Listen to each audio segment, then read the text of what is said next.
Golconda jewels వారి కొత్త brand Purvi light weight లో హెవీ డిజైన్ ఈ నవంబర్ 1 కుకట్పల్లిలో గ్రాండ్ ఓపెనింగ్ వివరాలకు సంప్రదించండి. నమస్కారం. కార్తీక పురాణం మనం 11వ అధ్యాయంలోకి వచ్చాం. అయితే ఈ రోజున శనివారము శుద్ధ ఏకాదశి. కార్తీక శుద్ధ ఏకాదశిని క్షీరాబ్ధి ఏకాదశి అంటారు. చాలా ప్రత్యేకమైంది. ఇది హరిబోధిని ఏకాదశిగా చెప్తారు. ఈ రోజున విష్ణుమూర్తి నిద్రలోంచి లేస్తారు. ఈ దేవసేని ఏకాదశి చేసుకున్నాం మనం. తొలి ఏకాదశి ఆషాఢ మాసాలు. ఈ 4 నెలలు యోగముద్రాభిరాముడుగా ఉన్నటువంటి పరమాత్మ ఈ రోజున నిద్రలేస్తాడు. కాబట్టి ఇది చాలా విశేషమైన రోజుగా చెప్పబడుతుంది. పైగా విష్ణువారంగా చెప్పబడేటువంటి శనివారం నాడు అవటం వల్ల ఈ రోజున విశేషంగా విష్ణువాలయాల దర్శనము, తర్వాత ఉపవాసం ఉండటము చాలా ప్రత్యేకమైనవి. మేము అవకాశాన్ని బట్టి చేసుకోవచ్చు. ఈ రోజంతా ఉపవాసం ఉండి రేపు 12వ రోజు అంటే ద్వాదశి నాడు పారణ చేయటం, తులసీధాత్రి కళ్యాణము అది చేసుకుంటాం. క్షీరాబ్ది ద్వాదశి లేదా చిలుకు ద్వాదశి అట్లా చెప్తారు. చిలుకు ఏకాదశి అని కూడా అంటారు. ఈ ప్రత్యేకమైన ఏకాదశిని సుసంపన్నం చేసుకోండి. ప్రత్యేకమైన రోజు ఉపవాసం ఉండొచ్చు, దానం చేసుకోవచ్చు, దేవాలయ దర్శనం చేయొచ్చు, దీపదానం చేయొచ్చు. పురాణం ఎలాగో మనం వింటాం కాబట్టి చెప్పబడిన ఉత్తమోత్తమ క్రియలన్నిటినీ ఆచరించి ఈ రోజున లభించే పుణ్యాన్ని మీరందరూ సొంతం చేసుకోవాలి. అయితే పారాయణలోకి వద్దాం. ఏం చెప్తున్నారో చూద్దాం. ఈ మందరోపాఖ్యానం చెప్తారు ఇక్కడ. అయితే ఈ కార్తీక మాసంలో అవిసె పువ్వులతో గనక పూజ చేస్తే, విష్ణు పూజ కనుక చేస్తే వాడికి పాపాలు నశించి చాంద్రాయణ వ్రత ఫలితం కలిగిన వాడుగా అవుతాడట వీడు. అయితే ఇంకా చెప్తున్నారు, గరికతోని కుశలతోటి అంటే దర్భలతోటి కూడా హరిని పూజించేవాడు పాప విముక్తుడై వైకుంఠానికి చేరుకుంటాడు. ఇక్కడ ఒక విశేషం ఉందండి. మనం మామూలుగా గరికతోటి పూజ ఎవరికి చేస్తాము? వినాయకుడికి మాత్రమే చేస్తాం. కార్తీకంలో విష్ణువుకి కూడా గరిక పూజ చేయొచ్చు. విభవనామాలు చెప్తాం కదా, కేశవాయ నమః, నారాయణాయ నమః విభవనామాలు చెప్పినప్పుడు మనం గరికని సమర్పించుకోవచ్చు స్వామివారికి. అది కూడా చాలా విశేషమైన ఫలితం ఇస్తుంది. దర్భలతోటి కూడా, అంటే ఏవి లభించకపోతే దర్భలైనా పర్వాలేదు, అలాంటి శాస్త్రం కూడా చెప్పబడింది. మనం అవకాశాన్ని బట్టి మనకు బోల్డని పువ్వులు ఉంటాయి, అవి అవసరం లేదు. కానీ గరిక చాలా విశేషము. అవకాశం ఉంటే కార్తీకంలో ఒక్కరోజైనా విష్ణుమూర్తిని విభవనామాలను అర్చించేటప్పుడు పుష్పాలు పెట్టకుండా గరికని సమర్పిస్తే చాలా మంచిది. ఇది కార్తీక మాసం ఒక్కసారి చెప్పబడింది. అయితే ఈ కార్తీకంలో చిత్రమైన రంగులతో కూడిన వస్త్రాలు భగవంతుడికి సమర్పించిన వాడు కూడా మోక్షాన్ని పొందుతాడు. దేవాలయాల్లో వస్త్ర సమర్పణ చేస్తాం కదా స్వామివారికి, అవి మంచి రంగుల బట్టలు, పచ్చటి వస్త్రాలు అట్లాంటివి ఇవ్వచ్చు. శివాలయంలో కూడా మనం వస్త్ర సమర్పణ చేసుకోవచ్చు. అంటే మనము మామూలుగా శివాలయాల్లో పెద్దగా వస్త్ర సమర్పణ చేస్తున్నట్టు కనపడదండి. ఈ ఉజ్జయిన్లోనూ అక్కడ స్వామివారికి ఎన్ని వస్త్రాలు సమర్పిస్తారు అన్నది అభిషేకం చేసి అలంకారం అంతా చేసిన తర్వాత ఎన్నో రకాల వస్త్రాలు, స్వామివారి శేష వస్త్రాన్ని తీసుకెళ్ళి ఇంట్లో బీరువాలో పెట్టుకుంటే మంచిదట. మీరు వెళ్తున్నటువంటి దేవాలయాల్లో వస్త్ర సమర్పణ ఉండి స్వామివారికి సమర్పిస్తామంటే ఒక మంచి అనేక రంగులు కలిగినవి చక్కటివి పట్టుబట్టలు పట్టుకెళ్ళి స్వామివారి మీద ధరింపజేసి సమర్పించి అది తెచ్చుకుని ఇంట్లో పెట్టుకుంటే చాలా మంచిది, కట్టుకోవచ్చు కూడా. అయితే ఇంకేం చెప్తున్నారు, పుష్పమాలల్ని ఉంచేవాడు కార్తీకంలో స్నానం చేసి భగవత్ సాన్నిధ్యంలో మాలలు సమర్పించేవాళ్ళు, పురాణం చెప్పేవాళ్ళు, పురాణం వినేవాళ్ళు పాపాలన్నీ నశింపజేసుకుని పరమపదాన్ని పొందుతారు. ఈ విషయమై ఒక పూర్వగాథ ఉన్నదట. అది వినిన మాత్రంలోనే అనేక పాపాలు పోగొట్టి ఆయురారోగ్యాల ఐశ్వర్యాలను ఇస్తుంది. బహు ఆశ్చర్యకరంగా ఉంటుంది. ఇది చెప్తాను వినమన్నారు. పూర్వం కళింగ దేశంలో మందరుడు అనేటువంటి ఒక బ్రాహ్మణ ఆయన ఉండేవాడట. ఈయన స్నానం సంధ్యాదులు విడిచి ఇతరులకి కూలి చేస్తుండేవాడు. ఆయన చేయవలసిన కూలి చేయటం ఏం తప్పు కాదండి, పని చేయటం తప్పని కాదు. అసలు చేయవలసిన విధి ఒకటి ఉంది కదా. బ్రాహ్మణుడు దేశక్షేమం కోరి, లోకక్షేమాన్ని కోరి కొన్ని చేయాలి విధులు. సొంతానికి కూడా అవి అవసరం. స్నానము, సంధ్య, జపతపాదులు అత్యవసరంగా చేయాలి. అవి చేసి నువ్వు ఇంకేమైనా చేయొచ్చు. ఇవి మానేసి అవి చేయకూడదు. ఈ మానేసి ఈయన రకరకాల క్రియలు చేసేవాడు. అయితే ఇతనికి మంచి గుణాలు కలిగినటువంటి సుశీల అనే భార్య కూడా ఉండేది. ఆమె పతివ్రత, ఉత్తమ సాముద్రిక లక్షణాలతో కలిగిందై చక్కగా సౌందర్యవతిగా కూడా అమ్మాయి బాగుండేదట. అయితే ఈ భర్త దుర్గుణపూర్ణుడైనా అతని యందు ద్వేషమునుంచక సేవిస్తూ ఉండేది. తర్వాత ఈయన ఏమనుకున్నాడు, ఈ కూలి పనులు వీటన్నిటికీ బాగా డబ్బులు రావట్లేదని ఒక కత్తి పట్టుకుని వెళ్ళి అరణ్య మార్గంలో కనిపెట్టుకుని ఉండి ఆ దారిలో నడిచే వాళ్ళని కత్తితో బెదిరించో, అవసరమైతే ఓ 2 దెబ్బలు కొట్టో, వాళ్ళ ధనాన్ని అపహరించి ఇంటికి తెచ్చిచ్చేవాడు. ఇట్లా వాళ్ళ కాలం కొంత గడిచింది. ఇట్లా శౌర్యంతో సంపాదించిన వస్తువుల్ని ఏం చేసేవాడు, వేరే ప్రాంతాలకు తీసుకుపోయి అమ్మేసి డబ్బులు తీసుకొచ్చేసి ఆ డబ్బుతో కుటుంబాన్ని పోషించుకునేవాడు. అయితే ఈ బ్రాహ్మణుడు చౌర్యం కోసం మార్గంలో కనిపెట్టుకుని ఉండి ఆ మార్గంలో వస్తున్నటువంటి ఆ దారిలో కనిపెట్టుకుని ఉన్నాడు. ఒక బ్రాహ్మణ ఆయన ఎవరో ఇంకో పెద్ద ఆయన అతన్ని తీసుకొచ్చి పట్టుకున్నాడు. పట్టుకుని ఏం చేశాడు, ఓ చెట్టు కట్టేశాడట. మర్రి చెట్టు కట్టేసి ఆయన దెబ్బంతా లాక్కున్నాడు. ఇంతలో ఏమైంది, ఒక కిరాతుడు వచ్చాడు ఆ ప్రాంతానికి. ఈ బ్రాహ్మణుడు ఈ ఊర్లో ఉండేవాడైన వాడికే ఒక క్రూర కర్మ చేద్దామన్న ఉద్దేశం ఉంది. కిరాతుడు అంటే సహజంగానే క్రూర కర్మలు చేస్తాడు. వాడికి ఎవరైనా లెక్కలేదు. వాడేం చేశాడు, ఈ కట్టేసున్న బ్రాహ్మణ్ణి కట్టిన బ్రాహ్మణుణ్ణి ఇద్దరిని సంహరించాడు. సంహరించి ఈ వీళ్ళ దగ్గర ఉన్నటువంటి సొమ్ము, ఆయన సొమ్ము ఈయన దొంగిలించాడు. కట్టేసిన ఆయన దగ్గర నుంచి, కట్టబడిన ఆయన దగ్గర నుంచి కట్టేసిన వాడు కొంత సొమ్ము అపహరిస్తే ఆ సొమ్ముని ఈ కిరాతుడు అపహరించాడు. తర్వాత ఏమైంది, ఆ పక్కనే ఒక గుహలో వీడు భోజనం చేద్దాం అనుకున్నాడు. ఏదో తెచ్చుకున్నాడు చిన్న తిండి. అది తినడం కోసం ఒక అడుగు పక్కకేసి ఆ గుహలో కూర్చున్నాడు. ఆ గుహ లోపల ఏ మధ్యాహ్నమో వెళ్ళి విశ్రాంతిగా పడుకున్నది చల్లదనానికి ఒక పులి. ఈ మనుష్యుడి వాసన కొట్టి అదేం చేసింది, బయటకు వచ్చి కూర్చుని శుభ్రంగా అన్నం తింటున్నటువంటి కిరాతుడిని కొట్టిందట. కొట్టేసరికి పంజా వేసి కొట్టింది. కిరాతుడు కూడా దెబ్బతిన్నాడు. కానీ వాడు ఇలాంటి వాటికి అలవాటు పడి ఉన్నవాడు. చటుక్కుని ఏం చేశాడు, పక్కనే పెట్టుకున్న కత్తి బాణము అవి ఇవి ఉన్నాయి, కత్తి పెట్టి పులిని కొట్టాడు.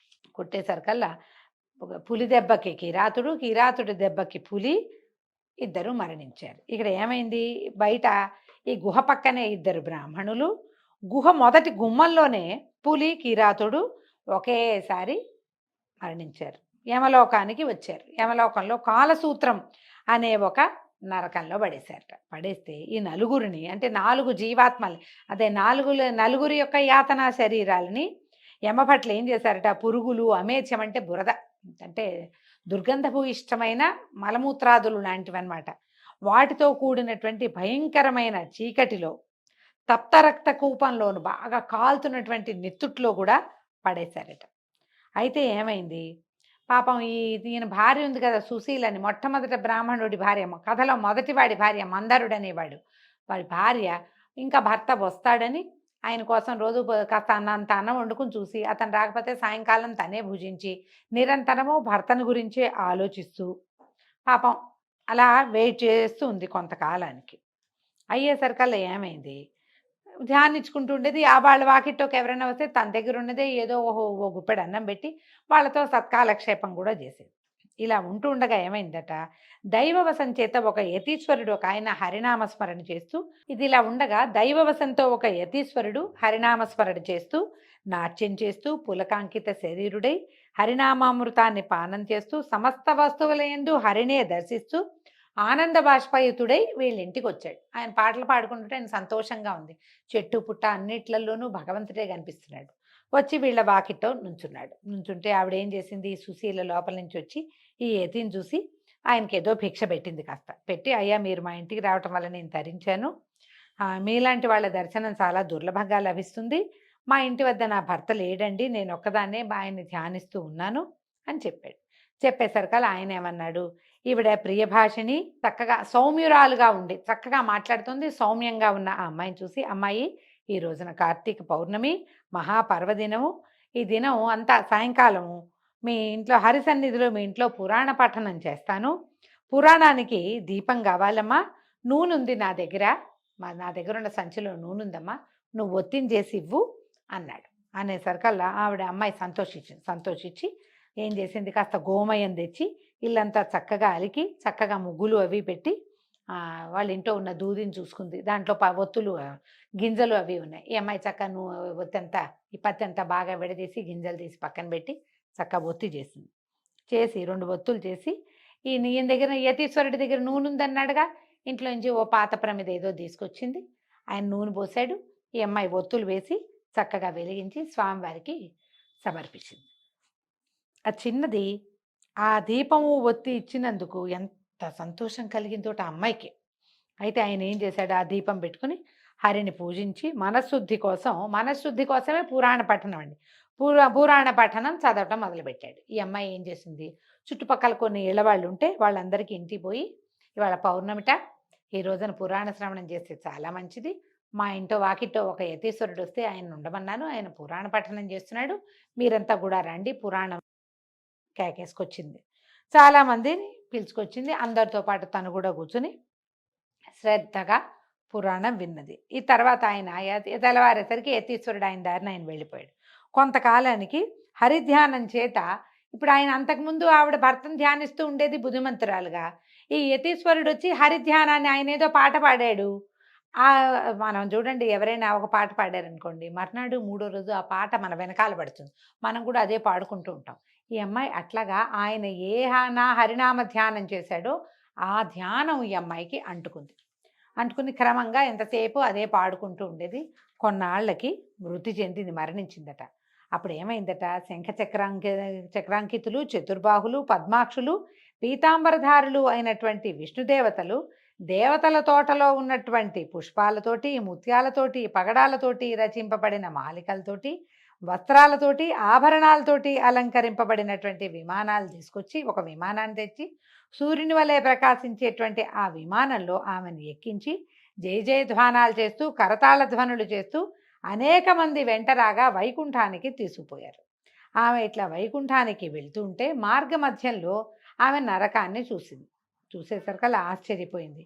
అయ్యా ఒక్క నిమిషం విష్ణుదూతలారా ఉండండి నాయన అని చెప్పి ఈ నరకకూపంలో చూస్తే, ఆ నరకూపంలో ఈమెకి దైవవశాత్తు ఆమె భర్త ఇంకో ముగ్గురితో కలిసి అక్కడ కనపడేసరికల్లా అయ్యో ఈ నరకూపంలో నా భర్త ఎందుకున్నాడు, ఆ విషయం ఏమిటో చెప్పండి అని బతిమలాడింది. అప్పుడు విష్ణుదూతలు ఇట్లా చెప్పారట, అమ్మా వీడు నీ భర్త ఏమో, ఇతడు కూలి చేసి తర్వాత దొంగతనం చేసి పరధనాపరణ చేసి వేదోక్తమైన ఆచారాన్ని వదిలి దుర్మార్గులతో చేరాడు, అందువల్లనే వీడు నరకంలో ఉన్నాడమ్మా అన్నాడు. ఈ రెండో బ్రాహ్మణుడైతే ఎవరైతే ఉన్నాడో అతను మిత్రద్రోహి, పరమపాతకుడు, బాల్యం నుంచి మిత్రుడిగా ఉన్నటువంటి ఒక యువకుడిని సంహరించి వాడి ధనాన్ని అపహరించి తన ఊరెళ్తుంటే నీ భర్త వీడిని కట్టేసి వాడి ధనాన్ని అపహరించాడు. ఇంతలో ఏమైంది, ఈ కిరాతుడి చేతిలో చంపబడ్డారు ఇద్దరు. పాపాత్ముడు గనక వాడు కూడా నరకంలోనే పడ్డాడు. ఇక మూడో వాడు ఉన్నాడే, వాడు కిరాతుడు, వాడేం చేశాడు, ఈ ఇద్దరు బ్రాహ్మణుల్ని సంహరించాడు, అందుకని వీడు కూడా నరకంలో ఉన్నాడు. తర్వాత ఏమైంది, ఈ పులి ఉన్నది కదా, ఈ పులి కిరాతుడిని చంపింది, అది కూడా ఇక్కడే ఉంది. ఈ పులి కూడా కిందటి జన్మలో ఏమిటి, ఒక ద్రావిడ బ్రాహ్మణుడు ద్వాదశి నాడు భక్ష్యాభక్ష్య విచారణ చేయక తైలాన్ని భుజించాడు, అందుకని వాడికి కూడా నరకం వచ్చిందమ్మా. వీళ్ళు నలుగురు ఒకసారి చచ్చిపోయేసరికి నలుగురికి ఒకే నరకము ఒకే సమయంలో లభించింది, వీళ్ళు నరకయాతల్ని పొందుతున్నారు అనేసరికల్లా అప్పుడు ఈవిడ అడిగిందట ఈ సుశీల అనే అమ్మాయి, అయ్యా మీరు ఏ పుణ్యం వలన నరకం నుండి విముక్తులవుతారు, వీళ్ళు ఏం చేస్తే వీళ్ళకి విముక్తి వస్తుంది అని అడిగేసరికల్లా దూతలు అన్నారట, అమ్మ కార్తీక మాసమందు నీ చేత చేయబడినటువంటి పుణ్యంలో పురాణ శ్రవణ ఫలితం ఒకటి ఉంది కదా, నువ్వు దీపం పెట్టావు అది నీకు ఉంచుకో, కానీ పురాణ శ్రవణం చేసావు దానికి ప్రత్యేకమైన ఫలితం ఉంది కదా, దాన్ని నీ భర్తకి ఇవ్వు, దానివల్ల అతడు విముక్తుడవుతాడు. ఈ పురాణ శ్రవణానికి దీపానికి నువ్వు సమర్పించిన ఒత్తిచ్చావు, నువ్వు ఆ ఒత్తి పుణ్యాన్నేమో కిరాతుడికి వ్యాఘ్రానికి ఇవ్వు, వాళ్ళిద్దరు కూడా విముక్తులవుతారు. తర్వాత ఇంకా ఏం చేశాను, పురాణ శ్రవణం కోసం ఇల్లు వెళ్ళావు, అందరిళ్ళకి వెళ్ళి మీరందరూ రండని వాళ్ళందరూ కూడా పురాణం వినడానికి కారణమయ్యావు, అది ఇంకో పుణ్యం. ఆ పుణ్యాన్ని ఈ వీడెవడో ఉన్నాడు కదా కృతఘ్నుడు, స్నేహితుడి డబ్బా అపహరించి ఈయన కిరాతుడి చేతిలో చచ్చిపోయాడు, అతడికి ఇస్తే గనక వాడు కూడా ముక్తులవుతాడమ్మా. ఇట్లు ఆయా పుణ్యదానాల వల్ల వాళ్ళు విముక్తులవుతారనేసరికల్లా ఆమె ఆశ్చర్యపోయిందట బ్రాహ్మణ స్త్రీ. ఆయా పుణ్యాలని సమంత్రకంగా వారికి నలుగురికి దానం చేసింది. దానివల్ల వాళ్ళు ఏం చేశారు, నలుగురు కూడా ఆ నరక నుంచి విముక్తులయ్యి దివ్య విమానాలకి ఆ స్త్రీని కొనియాడుతూ మహాజ్ఞానులు పొందేటువంటి ముక్తి పదానికి చేరుకున్నారు. కాబట్టి కార్తీక మాసమందు పురాణ శ్రవణము చేసేటివాడు హరిలోకంలో ఉంటాడు. ఈ చరిత్రను ఏ చరిత్ర పురాణ శ్రవణం వల్ల ఇలాంటి ఫలితం లభిస్తోంది అని చెప్పబడినటువంటి ఈ చరిత్రను విన్నవాళ్ళు మనోవాకాయముల చేత సంపాదించబడినటువంటి పాపాన్ని నశింపజేసుకుని మోక్షాన్ని పొందుతారని 11వ అధ్యాయంలో స్పష్టంగా చెప్పబడింది. పురాణ శ్రవణం చేయండి. ఎవరైనా పురాణ శ్రవణాన్ని గురించి తెలియని వాళ్ళకి తెలియజేయండి. పురాణ శ్రవణం చేసే వాళ్ళని విమర్శించకండి. దీంతో ఈరోజు పారాయణ పూర్తయిందండి. రేపు ఉదయం 12 రోజు పారాయణలో మళ్ళీ కలుసుకుందాము. నమస్కారం.